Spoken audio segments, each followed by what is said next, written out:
नमस्कार साथियों, Gurukul online classes के इस मंच से मैं पवन सिंह आप सभी का एक बार फिर से हार्दिक स्वागत एवं अभिनंदन करता हूं।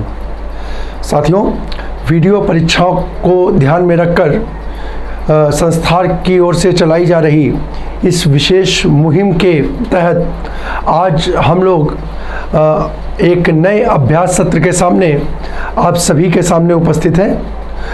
मैं आशा करता हूं कि विगत अभ्यास सत्र में हमने वीडियो के दृष्टिकोण से जिन प्रश्नों को लेकर के आपके सामने अभ्यास सत्रों का आयोजन किया था, तो उसके रूपरेखा के तहत आप सभी वीडियो की जो आगामी परीक्षा है उसकी तैयारी अपने घरों पे कर रहे होंगे और अपनी जो तैयारी है उसको और भी अधिक सुदृढ़ बना रहे होंगे।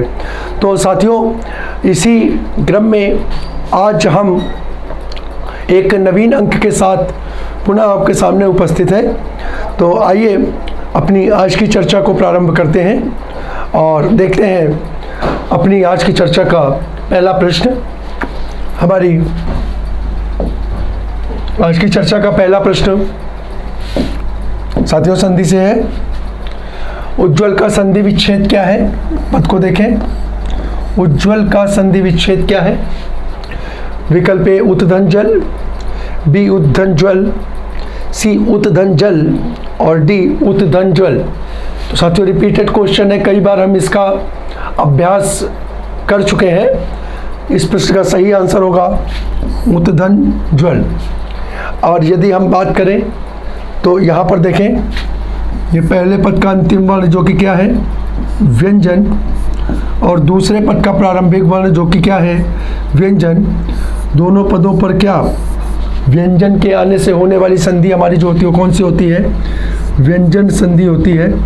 तो साथियों, अगर आपसे पूछा जाए कि यहाँ पर उज्ज्वल पद में कौन सी संधि है, तो उसका आंसर आपका हो जाएगा व्यंजन संधि। व्यंजन संधि, ठीक है। अगले प्रश्न को देखते। अगला प्रश्न है, देश सेवा में समास बताइए। विकल्प ए कर्मधारय, बी द्विगु, डी सी तत्पुरुष और डी बहुब्रीहि। तो साथियों, जब इस पद को हम देखते हैं, तो जब इस पद का हम अर्थ देखते हैं, देश सेवा, तो इसका अर्थ हमें मिलता है देश के लिए सेवा। यानी यहाँ पर देखिए, यहाँ पर दो पदों का प्रयोग हुआ है, देश और सेवा। देश सेवा में इन दो पदों को जब हम क्या करते हैं, इसका अर्थ प्राप्त करते हैं, तो इन दोनों पदों के बीच में हमें क्या, ये के लिए का पद मिलता है, जो कि किससे, जो कि कारक और विभक्ति से संबंधित है। किससे संबंधित है? कारक और विभक्ति से संबंधित है। और साथियों, हम लोग जानते हैं कि कारक और विभक्ति पर आधारित समास जो होता है वो समास कहलाता है तत्पुरुष समास। क्या कहलाता है? तत्पुरुष समास। तो इस प्रकार से हमारे इस प्रश्न का आंसर हो जाएगा तत्पुरुष, सी, विकल्प सी, तत्पुरुष। अगर हम चर्चा करें कि तत्पुरुष समास का कौन सा भेद होगा, तो देखिए यहाँ पर विभक्ति के रूप में किसका? विभक्ति के रूप में के लिए पद का प्रयोग हुआ है। और के लिए विभक्ति जो होती है हम लोग जानते हैं किसकी होती है? संप्रदान कारक की होती है। किसकी होती है? संप्रदान कारक की होती है। तो इस कारण से अगर आप पूरा प्रश्न देखना चाहें तो इस पद में संप्रदान कारक तत्पुरुष समास होगा। संप्रदान कारक तत्पुरुष समास होगा, ठीक है। तो इस प्रकार से हमारे इस प्रश्न का आंसर हो जाएगा विकल्प सी। अगला क्वेश्चन है हमारा, उजाला का पर्यायवाची है। विकल्प ए मुनासिब, बी अंधेरा, सी आलोक और डी एकांत। तो साथियों बहुत सरल सा प्रश्न है। उजाला शब्द का जो पर्यायवाची होगा वो हो जाएगा आलोक। आलोक को हम प्रकाश के नाम से भी जानते हैं, प्रकाश के नाम से भी जानते हैं। ठीक है, तो इस प्रकार से इस प्रश्न का आंसर हो जाएगा विकल्प सी।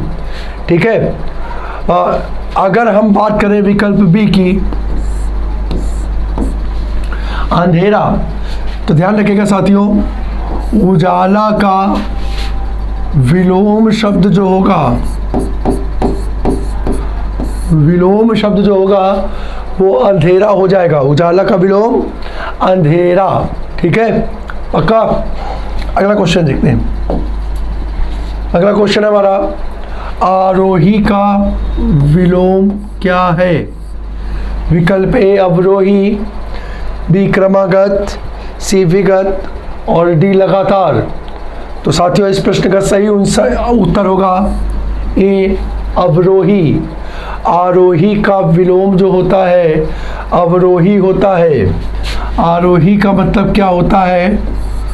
बढ़ना अथवा चढ़ना।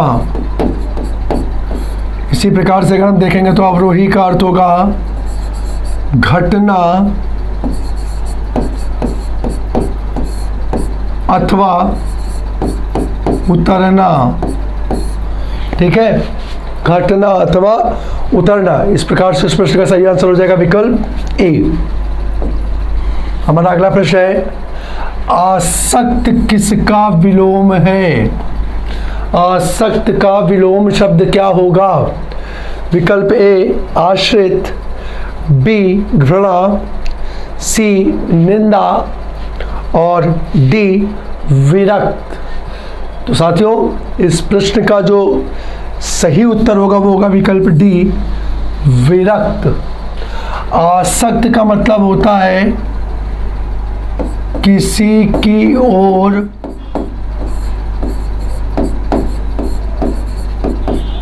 या दूसरे शब्दों में हम कह सकते हैं आसक्त का मतलब किसी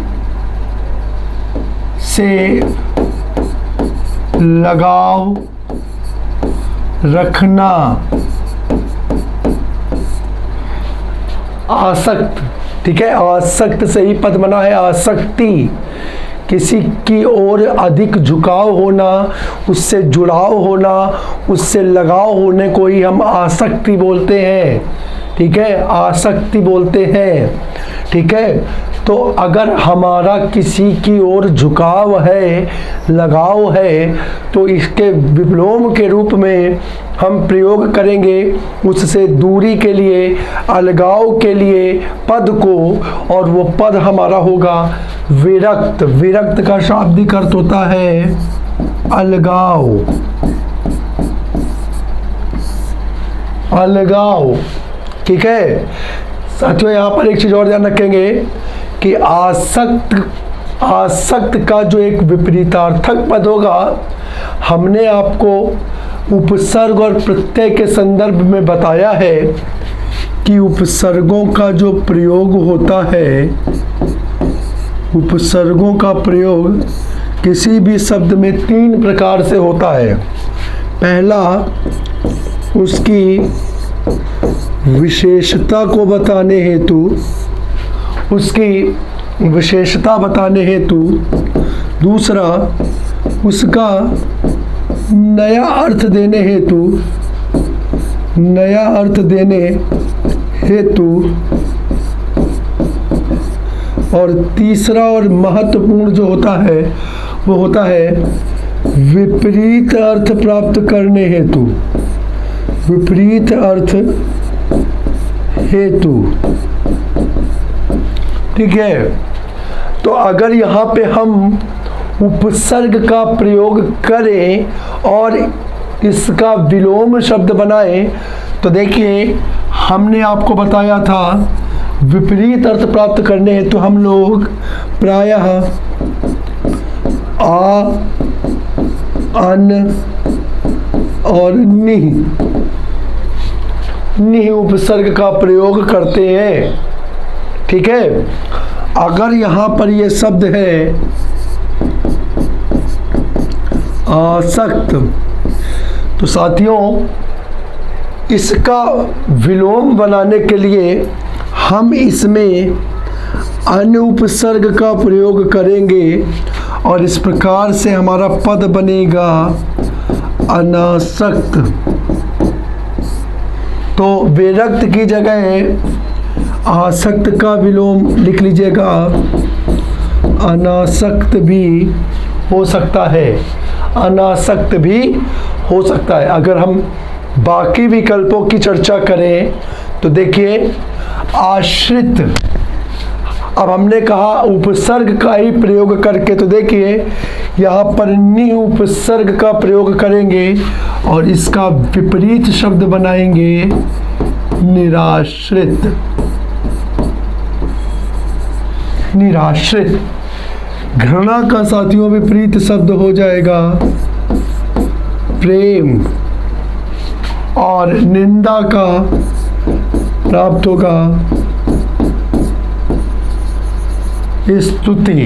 निंदा का विलोम होगा स्तुति। ठीक है, तो इस प्रकार से ये चारों विकल्प के हमारे जो विलोम शब्द हैं वो हमने देख लिए, और जो हमारा प्रश्न है उस प्रश्न का सही आंसर विकल्प डी के रूप में हो गया। अगला प्रश्न देखते हैं। अगला प्रश्न मेरा, बहुत दान देने वाले को क्या कहेंगे? ठीक है, ए दानी, बी औढ़र दानी, सी दीन दयाल और डी दानवरी। ठीक है, तो साथियों बहुत चर्चित पद है। ठीक है, और बहुत ही परीक्षा के दृष्टिकोण से इम्पोर्टेंट प्रश्न ये हो जाता है कि बहुत दान देने वाला कहलाता है औढ़र दानी। ठीक है साथियों, जो बहुत अधिक दान देता है, ठीक है, सबको दान देता है, ऐसे व्यक्ति को हम क्या बोलते हैं? बिना सोचे समझे दान देता है। दान के प्रति जिसका क्या हो, जिसका उत्साह हो, दान देने के प्रति जिसके मन में उत्साह की भावना हो, ऐसे व्यक्ति को हम लोग औढ़र दानी के रूप में जानते हैं। बहुत दान देने वाले व्यक्ति को औढ़र दानी कहते हैं। साथियों इस पद को याद रखिएगा, अगर पूछ लिया जाता है कि औढ़र दानी जो है वो किसका पर्यायवाची है, ठीक है, किसका पर्यायवाची है, तो ध्यान रखिएगा साथियों औढ़र दानी जो है वो शिव के पर्यायवाची के रूप में प्रयोग होता है। भगवान शिव को हम लोग औढ़र दानी बोलते हैं, औढ़र दानी बोलते हैं। एक रामचरितमानस की बहुत चर्चित चौपाई है, तुलसीदास लिखते हैं, आशुतोष प्रभु औढ़र दानी आरती हरऊं दीन जन जानी, आरती हरऊं दीन जन जानी। ठीक है, तो भगवान शिव को समर्पित ये पंक्ति है जिसमें उन्हें औढ़र दानी यानी बहुत अधिक दान देने वाले के रूप में दिखाया गया है। तो याद रखिएगा औढ़र दानी का पर्यायवाची जो होगा वो क्या हो जाएगा? शिव हो जाएगा, और इस प्रश्न का सही आंसर होगा विकल्प बी। अगला प्रश्न देखते हैं। नीचे दिए गए शब्दों में से तत्सम शब्द का चयन कीजिए। विकल्प ए जौ, बी यव, सी येव और डी यव। तो साथियों इस प्रश्न का जो सही आंसर होगा वो होगा विकल्प बी यव।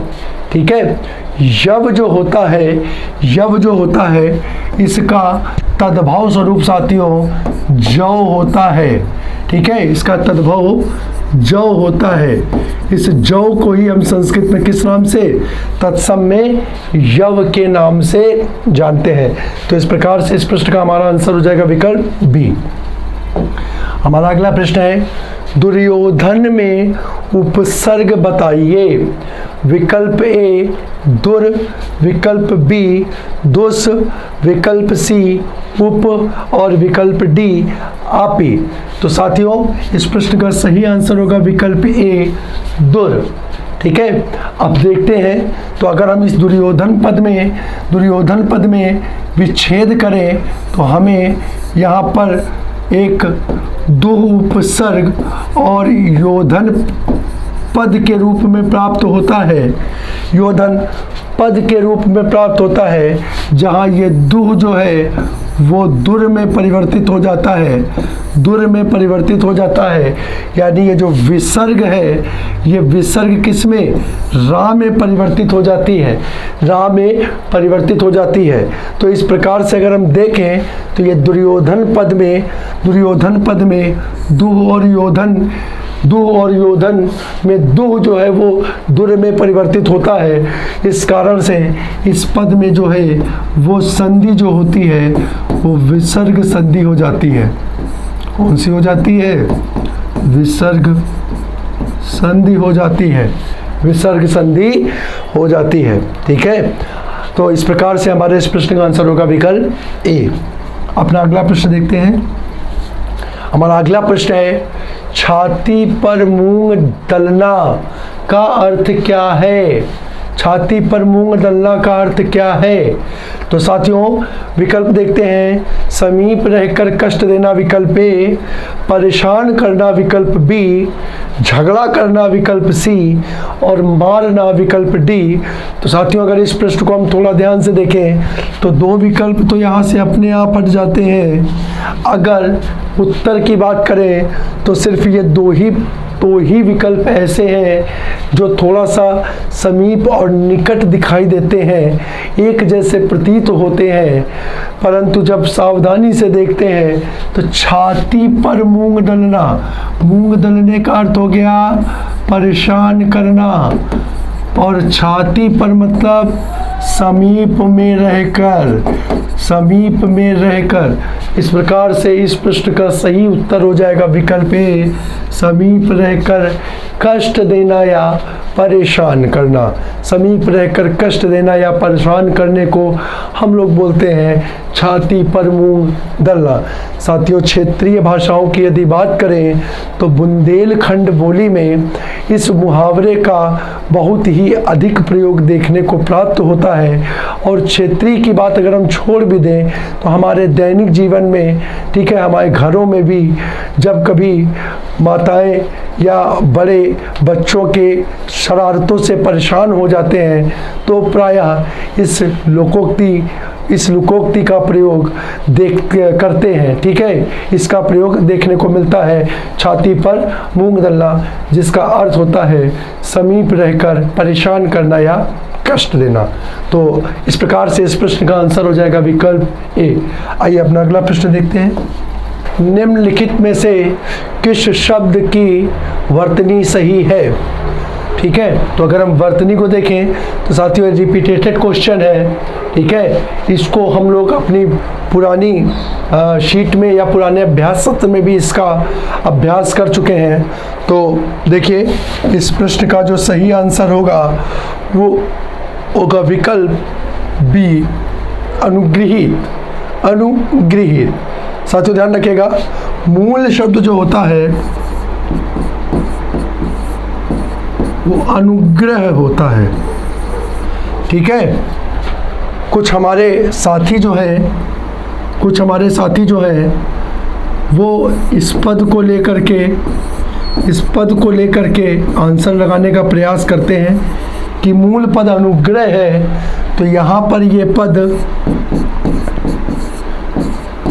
अनुग्रहित होना चाहिए, जबकि ये पद अनुग्रहित ना हो करके सही शब्द क्या होता है, ये ग्रह जो है वो गृह में परिवर्तित हो जाता है और वो शब्द हो जाता है अनुग्रहित। क्या हो जाता है? अनुग्रहित। तो इस प्रकार से देखिए, मैं बार बार कहता हूँ कि वर्तनी को करते समय वर्तनी का उच्चारण बहुत महत्वपूर्ण होता है। आप उच्चारण शुद्ध रूप से करें तो आप वर्तनी को लिख भी ठीक तरीके से पाएंगे। आप उसका सही स्वरूप जो है वो स्वरूप आप पहचान पाएंगे, उसको लिख पाएंगे। अगर हम बात करें तो इसको साथियों हम पढ़ते हैं अनुग्रह। थोड़ा सा शब्द को देखिएगा, जब हम यहाँ पे इसका उच्चारण करेंगे बोल रहे शब्द है अनुग्रह, तो मैंने जब ये बोला तो ये ग्रह बोला, क्या बोला? ग्रह बोला। अगर हम बात करें तो इसका वर्ण विन्यास देखिए, अगर हम इसका वर्ण विन्यास करें तो ये संयुक्त व्यंजन के रूप में प्रयोग होगा और यहाँ पर ये राग के साथ स्वर आएगा, यानी यहाँ पर ये रा जो है वो व्यंजन आ के साथ प्रयोग है। लेकिन जब हम इसका प्रयोग करते हैं, जब हम इसका प्रयोग करते हैं, ठीक है, ध्यान रखिएगा, यहाँ पर इसको हम ग्रह न बोल करके इसको हम ग्री बोलते हैं, ग्री। और जब हम इसको ग्री बोलते हैं तो यहाँ रा ना करके गा के साथ स्वर वर्ण री का प्रयोग होता है, री का प्रयोग होता है। यानी यहाँ पर ये संयुक्त वर्ण नहीं बल्कि व्यंजन गा के साथ री का प्रयोग हुआ है, गा के साथ री का प्रयोग हुआ है। तो जब हम अनुग्रह बोलते हैं तो वहाँ पर संयुक्त वर्ण का प्रयोग होता है, और जब अनुगृहीत बोलते हैं तो वहाँ पर गा व्यंजन के साथ री का प्रयोग करते हैं और उसका उच्चारण ग्रह न हो करके ग्री करते हैं, और ये शब्द हो जाता है अनुगृहीत, अनुगृहीत। ठीक है, तो इस प्रकार से इस प्रश्न का आंसर हमारा हो जाएगा विकल्प बी। अगला प्रश्न देखते हैं। हमारा अगला प्रश्न है, निम्नलिखित वाक्यों में से शुद्ध वाक्य को सही उत्तर के रूप में चुने। हमारा प्रश्न देखिए, विकल्प है आप किधर को जा रहे हैं, ठीक है, किधर को जा रहे हैं। बी, आप कहाँ जा रहे हैं। सी, आप कहाँ को जा रहे हैं। और डी, आप कहाँ जा रहे हो। तो साथियों जरा ध्यान से देखें, थोड़ा सा सावधानी के साथ देखेंगे तो विकल्प ए और सी आपके हट जाएंगे, क्योंकि यहाँ पर ये किधर जो है और कहाँ जो है ये अधिकरण कारक के रूप में प्रयोग होता है, अधिकरण कारक के रूप में प्रयोग होता है, और अधिकरण कारक के साथ को चिन्ह का प्रयोग नहीं होता है। अधिकरण कारक का चिन्ह जो होता है वो में और पर होता है, जबकि को चिन्ह का प्रयोग कर्म कारक और संप्रदान कारक के लिए करते हैं।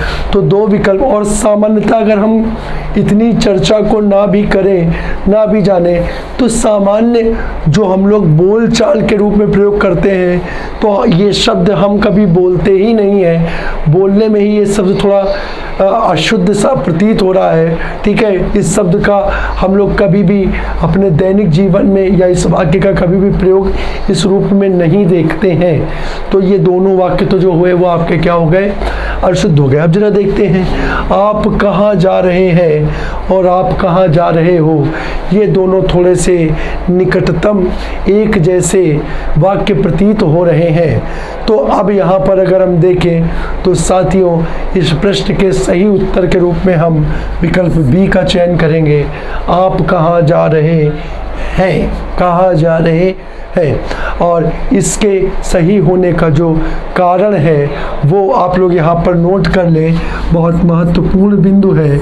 इस बिंदु को आप याद रखेंगे कि जब किसी के प्रति सम्मान का भाव प्रदर्शित किया जाता है, ये चीज़ आप लोग याद रखेंगे, ये चीज़ याद रखेंगे कि वाक्य शुद्धि में भी ये पॉइंट बहुत महत्वपूर्ण हो जाता है। वचन के टॉपिक से संबंधित ये बिंदु है कि जब किसी वाक्य में सम्मान का भाव प्रदर्शित किया जाता है तो वहाँ एक वचन पद का प्रयोग बहुवचन पद के रूप में करते हैं, बहुवचन पद के रूप में करते हैं। ठीक है साथियों, तो यहाँ पर देखिए, यहाँ पर आप एक वचन का पद है, लेकिन यहाँ पर सम्मान आप यानी किसी बड़े के लिए बात की जा रही है, किसी वरिष्ठ के लिए चर्चा की जा रही है, तो हम उनसे सम्मान पूर्वक इसको पूछेंगे। ठीक है, तो वहाँ पर हम इस एक वचनकर्ता के साथ सहायक क्रिया के रूप में बहुवचन का प्रयोग करेंगे, ना कि एक वचन का। और यहाँ पर पद जो होगा वो हो ना हो करके है हो जाएगा। इसलिए इस प्रश्न का सही उत्तर हमारा होगा विकल्प बी, आप कहाँ जा रहे हैं। अगला क्वेश्चन देखते हैं साथियों। हमारा अगला क्वेश्चन है, श्रृंगार रस का स्थायी भाव क्या है?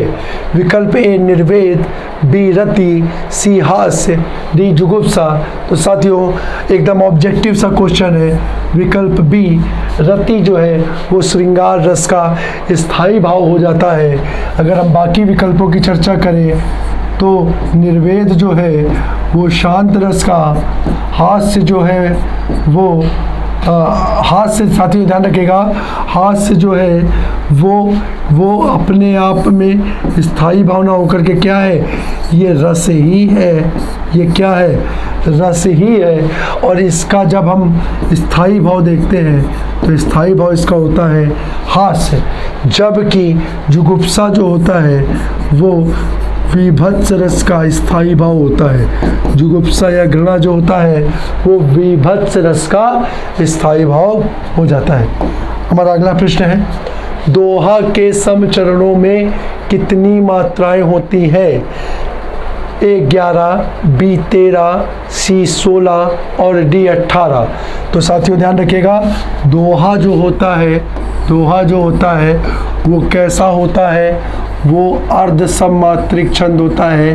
मैंने छंद के टॉपिक में इसकी चर्चा कर रखी है, आप लोग वहाँ से जा कर के इसको विस्तृत रूप में पढ़ सकते हैं। ये कैसा छंद है?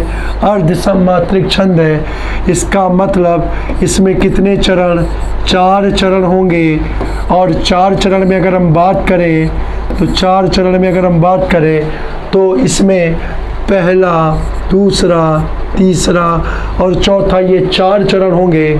अगर ये अर्ध सममात्रिक छंद है तो ये क्या कहता है कि इसके पहले और तीसरे तथा दूसरे और चौथे चरण में मात्राओं की संख्या जो है वो कितनी होती है? समान होती है। पहले और तीसरे तथा दूसरे और चौथे चरण में मात्राओं की संख्या समान होती है। अगर हम चर्चा करें तो इसके पहले और तीसरे चरण में 13 और दूसरे और चौथे चरण में 11 मात्राएं होती हैं। 11 मात्राएं होती हैं। तो हमारा प्रश्न यहाँ क्या है? सम चरणों में। अगर हम सम चरण की बात करें साथियों तो सम चरण का मतलब हुआ 2 और 4, 2 और 4। और अगर 2 और 4 की चर्चा करें तो वहाँ मात्राओं की संख्या होगी 11। तो हमारा प्रश्न का आंसर हो जाएगा विकल्प ए 11, यानी दोहा के सम चरणों में मात्राओं की संख्या साथियों 11 होती है।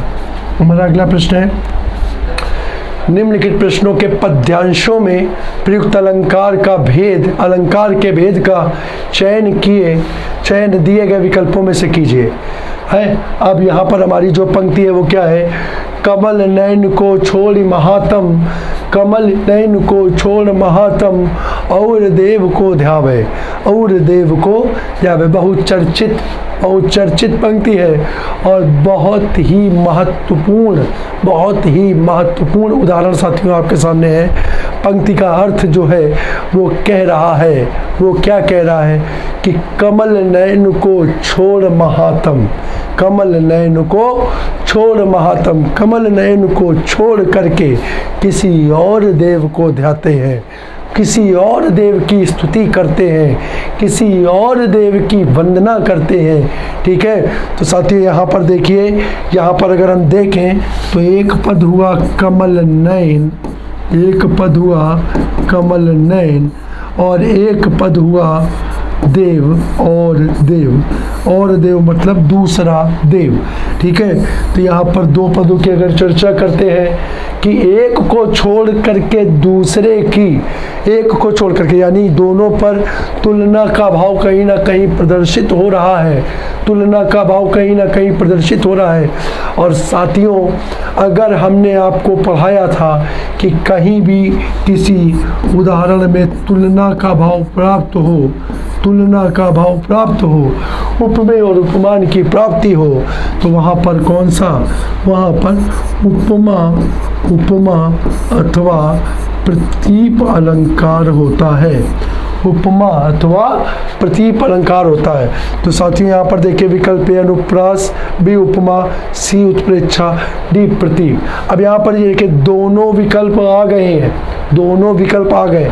तो सबसे पहले ये 2 विकल्प तो हटा लीजिए, कि आपका अनुप्रास और उत्प्रेक्षा नहीं ही होगा, नहीं होगा। अब देखिए हमने बताया क्या था कि उपमा और प्रतीप ये दोनों एक दूसरे के कैसे होते हैं, ये दोनों एक दूसरे के विपरीत होते हैं, विपरीत होते हैं, ठीक है।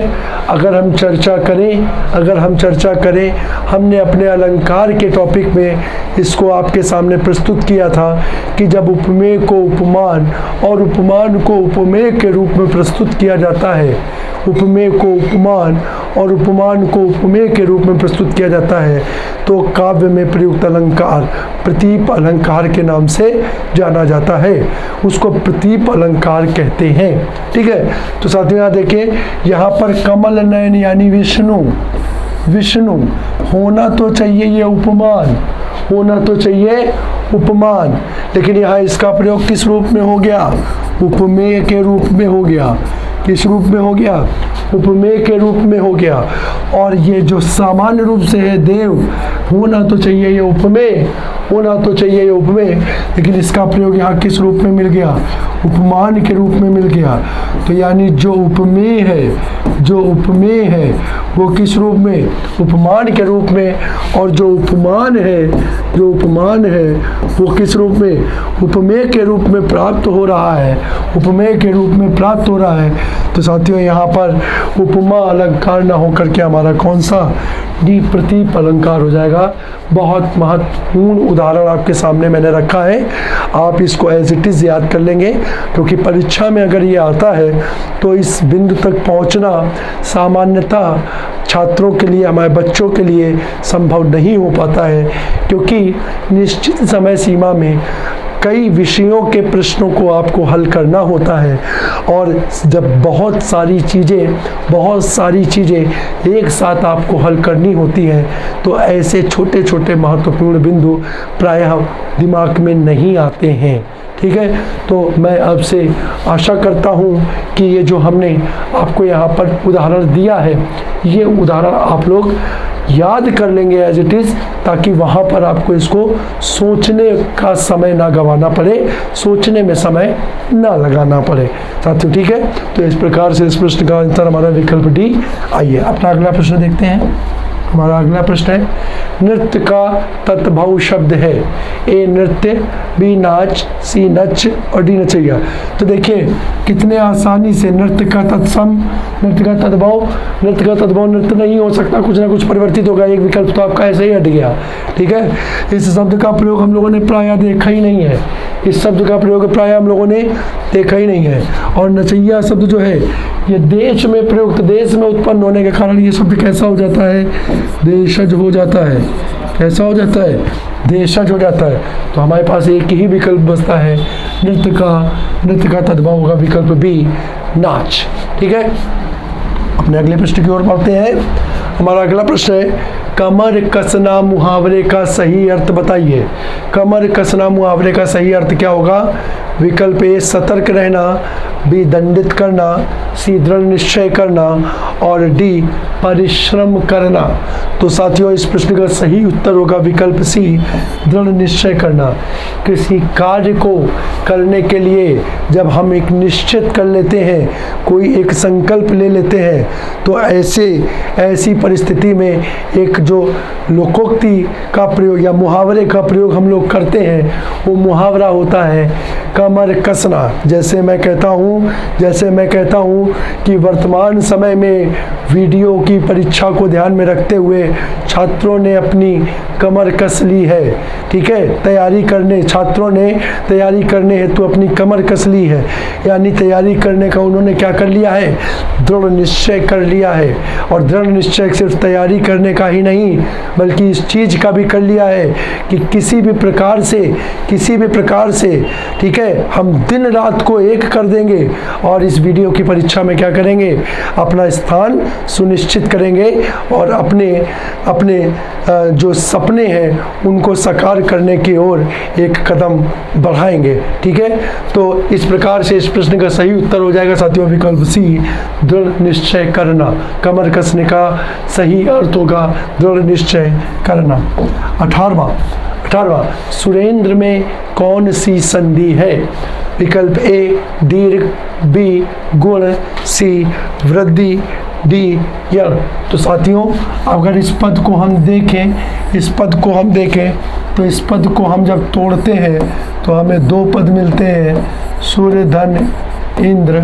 और अगर हम देखें तो इस पद का अंतिम वर्ण आया आ और इस पद का प्रारंभिक वर्ण आया ई।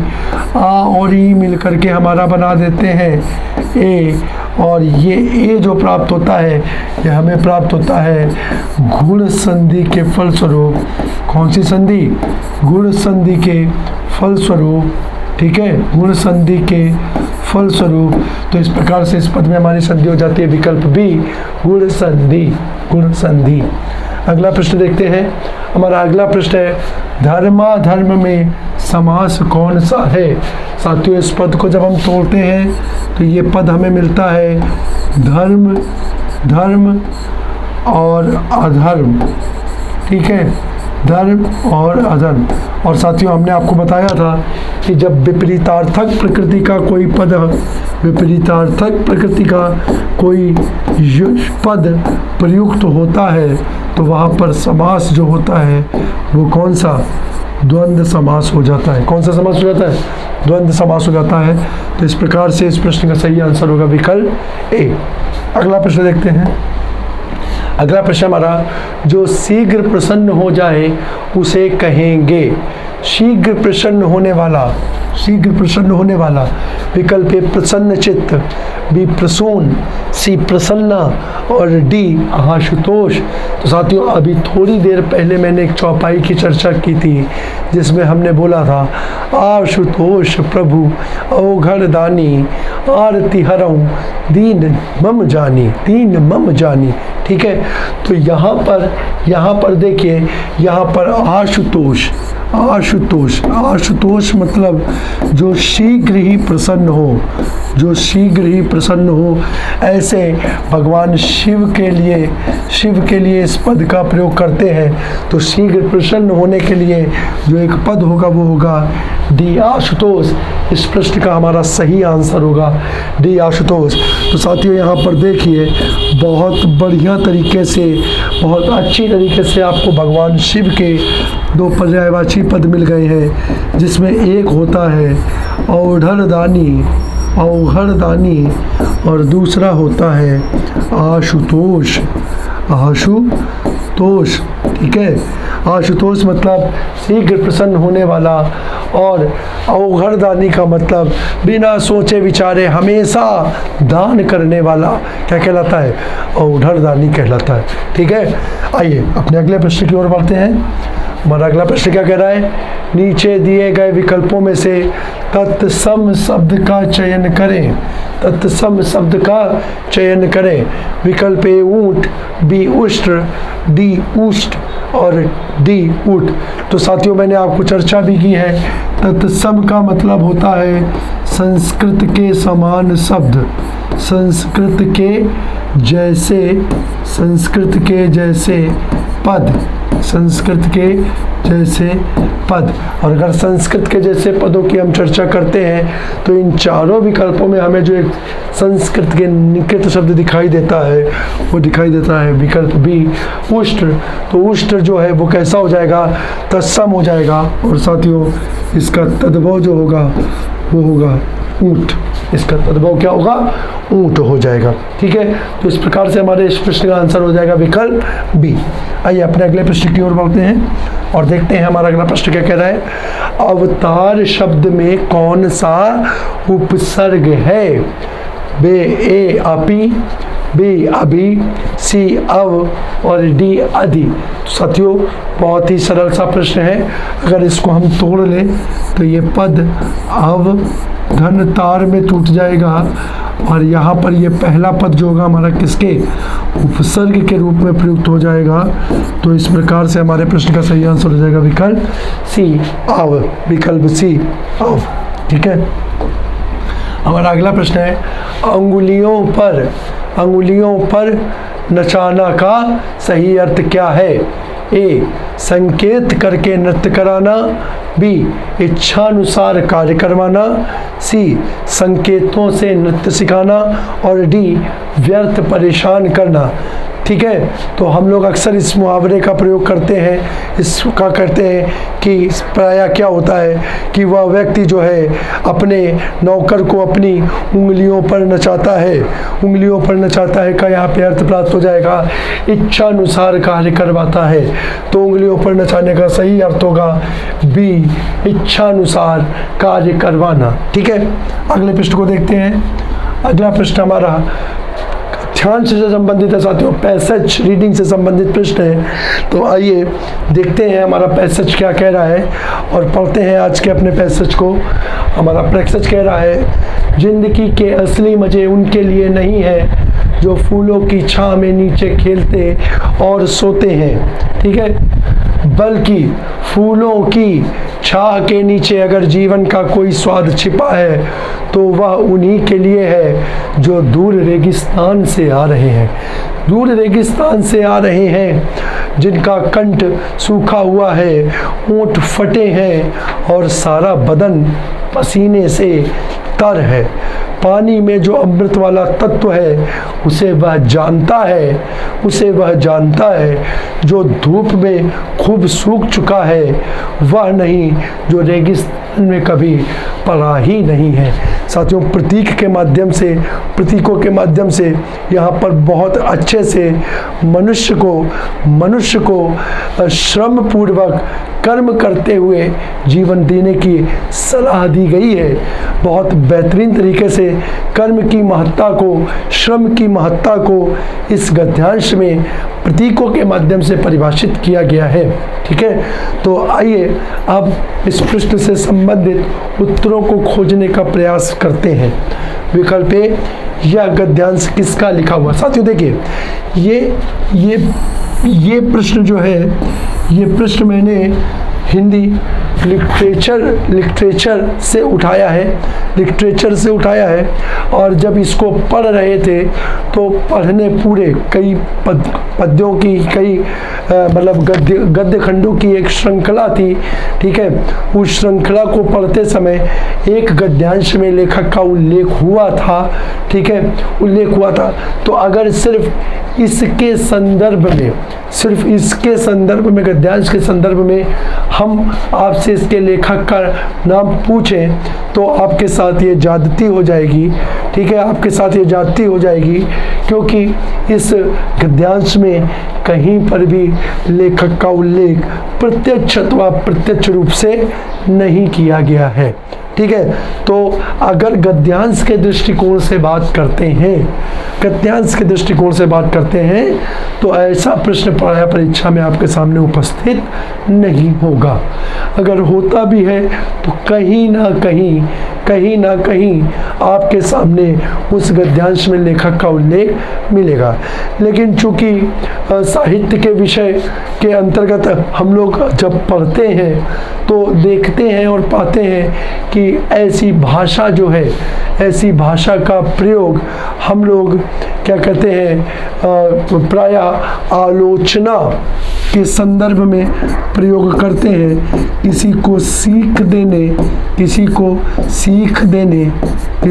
सीख देने अथवा समझाने के लिए ऐसी भाषा का प्रयोग होता है। और अगर हम हिंदी साहित्य में देखें तो आलोचना के लिए, ठीक है, आलोचना के लिए हिंदी साहित्य के एक प्रमुख हस्ताक्षर के रूप में या शख्सियत के रूप में हम जिस कवि को पढ़ते हैं वो कवि हम सब के प्रिय श्री रामधारी सिंह दिनकर जी हैं। रामधारी सिंह दिनकर जी हैं, जिनको हमारे पहले प्रधानमंत्री पंडित जवाहरलाल नेहरू जी ने राष्ट्र कवि राष्ट्र कवि के नाम से संबोधित किया था, यानी इन्हें राष्ट्र कवि की उपमा भी दी गई थी, राष्ट्र कवि श्री रामधारी सिंह जी दिनकर। तो आलोचना या सीख देने के संदर्भ में इस गद्यांश का प्रयोग किया गया है, जिस कारण से इस प्रश्न का सही आंसर हो जाएगा विकल्प ए, रामधारी सिंह दिनकर। आइए अपने अगले प्रश्न की ओर बढ़ते हैं, जो कि क्या कहता है, ये कह रहा है जिंदगी के असली मजे किसने लिए हैं। देखिए अब यहाँ पर है, जिंदगी के असली मजे उनके लिए नहीं जो फूलों की छाँव में खेलते हैं, बल्कि उनके लिए है जो दूर रेगिस्तान से आ रहे हैं। दूर रेगिस्तान से आ रहे का मतलब है जिन्होंने जीवन में कठिन परिश्रम अथवा श्रम किया है, कठिन परिश्रम किया है, कठिन परिश्रम किया है। तो अब अगर हम विकल्प की चर्चा करें, देखिए तो विकल्प ए जो आराम करते हैं, बी जो परिश्रम करते हैं, सी जो शहर में रहते हैं, और डी जो पैसे वाले हैं, जो पैसे वाले हैं। तो इस प्रश्न का सही आंसर हो जाएगा जो परिश्रम करते हैं, विकल्प बी इस प्रश्न का सही आंसर हो जाएगा। आइए अपने अगले प्रश्न की ओर बढ़ते हैं। अगला प्रश्न है, उपरोक्त गद्यांश में किस बात के महत्व को बताया गया है। विकल्प ए प्रकृति, बी जीवन, सी श्रम और डी भाग्य। तो साथियों इस प्रश्न का भी सही उत्तर होगा सी श्रम, सी श्रम, क्योंकि हमने आपको पढ़ के बताया था कि लेखक जो है वो श्रम की महत्ता पर प्रकाश डालता है और बताता है कि जीवन उन्हीं के लिए आनंदमय या आनंद का पर्याय है जो अपने जीवन में कठिन परिश्रम करते हैं और परिश्रम करते हुए अपनी मेहनत से, अपने बाहुबल से चीज़ों को अर्जित करते हैं और सम्मान में और समाज में एक सम्मानजनक स्थान को बनाते हैं और सम्मानित व्यक्ति के रूप में अपने आप को प्रतिष्ठापित करते हैं। ठीक है, तो यहाँ पर इस प्रश्न का सही आंसर हो जाएगा विकल्प सी। अगला प्रश्न देखते हैं। हमारा अगला प्रश्न है जिंदगी के असली अगला प्रश्न है जो धूप में खूब सूख चुका है से क्या अभिप्राय है। धूप में खूब सूख चुका है से क्या अभिप्राय है। विकल्प ए कड़ा परिश्रम करना, बी धूप सेकना, सी बीमार होना और डी रेगिस्तान में रहना। तो साथियों इस प्रश्न का सही उत्तर जो होगा, धूप में सूख चुके होने का मतलब जिसने कड़ा परिश्रम करके, ठीक है, कड़ा परिश्रम करके, कड़ी मेहनत करके अपने सामर्थ्य से अपने लिए कुछ प्राप्त किया है, ठीक है, अपने लिए सम्मानजनक स्थिति को बनाया है। ठीक है, तो यहाँ पर इस पंक्ति का सही आश्रय होगा कड़ा परिश्रम करने से संबंधित, कड़ा परिश्रम करने से संबंधित। अपना अगला प्रश्न देखते हैं। हमारा अगला प्रश्न है साथियों, जैसा कि मैंने आपसे वादा किया था, मैंने आपको कहा था कि इस परीक्षा के दृष्टिकोण से प्रशासनिक शब्दावली और पत्र लेखन दो महत्वपूर्ण विषय इसमें जोड़े गए हैं। तो उन प्रश्नों के साथ हम आपके सामने उपस्थित हैं। छोटे संबंधियों को पत्र में संबोधन क्या लिखेंगे, ठीक है। देखिए जब भी हम पत्राचार करते हैं तो पत्राचार हमारा मुख्यतः तीन तरीके से हो सकता है, या तो अपने से बड़ों को, या अपनों से छोटों को, या अपने समकक्षों को, ठीक है। तो इस प्रकार से यहाँ पे देखिए अब हमारा जो पत्र है वो छोटों को लिखा जा रहा है। तो अगर हम इसके विकल्प देखें, ए चिरंजीव, बी हितैषी, सी पूजनी और डी परम पूज्य। तो साथियों इस प्रश्न का सही आंसर होगा चिरंजीव। हम किसी आशीर्वाद जब देने की बात करते, चिरंजीव की बात करते हैं तो अपने से बड़ों को या समकक्षों को नहीं बल्कि अपने से छोटों को देते हैं। तो अपने से छोटों को पत्र में जब हम संबोधित करते हैं तो वहाँ पर चिरंजीव पद का प्रयोग करते हैं, जबकि पूजनी और परम पूज्य का प्रयोग अपने से बड़ों को या सम्मानित लोगों को जब सम्मानित किसी व्यक्ति को पद लिखते हैं तो उसके लिए हम परम पूज्य या पूजनीय संबोधन का प्रयोग करते हैं। अगला प्रश्न है आयकर से माफ़ी एवं पूर्ण मुक्ति के लिए प्रार्थना पत्र किसे लिखेंगे? विकल्प ए आयकर अधिकारी, बी प्रशासनिक अधिकारी, सी संपादक अधिकारी और डी संपादन अधिकारी। तो विकल्प से ही आपके सामने बहुत आसानी से स्पष्ट हो रहा है कि आयकर से माफ़ी चाहिए तो उससे माफ़ी के लिए जो पत्र लिखा जाएगा वो विकल्प ए आयकर अधिकारी को लिखा जाएगा, जिसे हम लोग इनकम टैक्स ऑफिसर के नाम से जानते हैं। इनकम टैक्स ऑफिसर के नाम से जानते हैं। इनकम टैक्स ऑफिसर को हम पत्र लिखेंगे कर माफ़ी से मुक्ति हेतु। अगला प्रश्न है हमारा, अगला प्रश्न है निम्नलिखित अंग्रेजी शब्द का उपयुक्त हिंदी पर्याय लिखिए। गेजेटेड। विकल्प ए राजपत्रित, बी राजपत्र, सी अधिकारी और डी इनमें से कोई नहीं। साथियों बहुत महत्वपूर्ण प्रश्न है ये गेजेटेड। हम लोग इसको गेस्टेड बोलते रहते हैं, इसको हम लोग गेस्टेड बोलते रहते हैं, जबकि गेस्टेड नहीं होता, जबकि शुद्ध शब्द क्या होता है? गेजेटेड होता है। क्या होता है? गेजेटेड होता है। गेजेटेड का मतलब होता है राज, ये शब्द प्रयोग होता है गेजेटेड ऑफिसर के रूप में, गेजेटेड ऑफिसर के रूप में, जिसका हिंदी अर्थ होता है राजपत्रित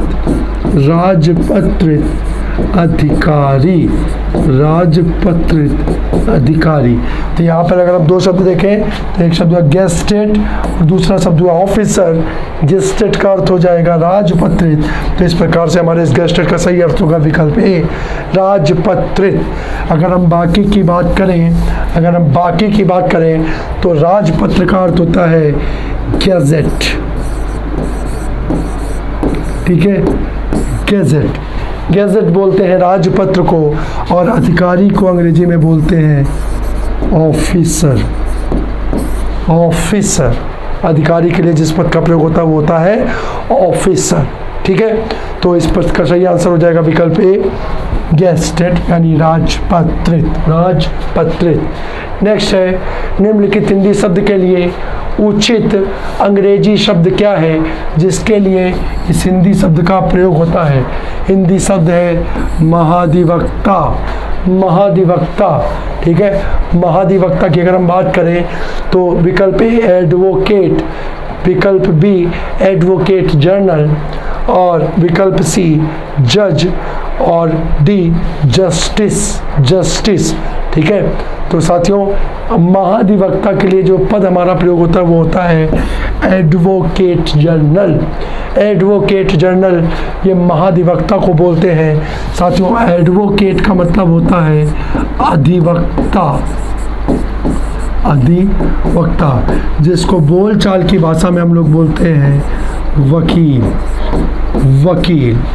अगर हम जज की बात करें तो जज का शाब्दिक हिंदी अर्थ जो होता है वो होता है न्यायाधीश। और जस्टिस की यदि हम बात करें तो जस्टिस का अर्थ होता है न्याय। साथियों एक और इससे बढ़िया मिलता जुलता पद होता है एडवोकेट जनरल के साथ साथ एक पद हम लोग प्रयोग करते हैं जिसको हम लोग बोलते हैं अटॉर्नी